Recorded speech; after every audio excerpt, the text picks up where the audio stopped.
Right, 5 years ago, 2008, 2009, we were in Tanzania. And that conference was very much in the sign of the global financial crisis. Africa was worried. How is this going to affect us? What can the IMF do to help us? That's what the discussion was all about. Now we look back and we see Africa actually did rather well. The global financial crisis, Africa was very resilient.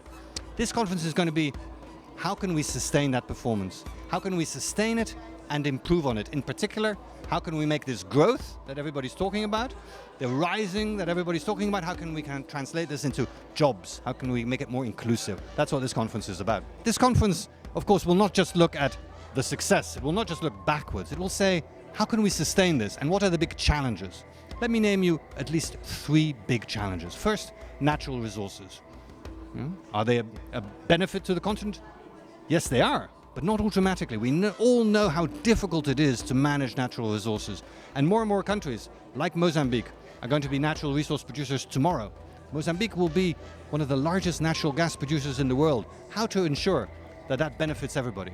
Second, financial sector development. Access to financial services in Africa is still far too limited. How can we expand that? How can we make it more inclusive? M-Pesa in Kenya is a good example. How can we expand that? And finally, infrastructure. We all talk about the infrastructure gap, but let's fill it. And it's not only about financing, it's also about making sure that the right projects are executed and the right projects are put in place and money is not wasted. That's what this conference is about.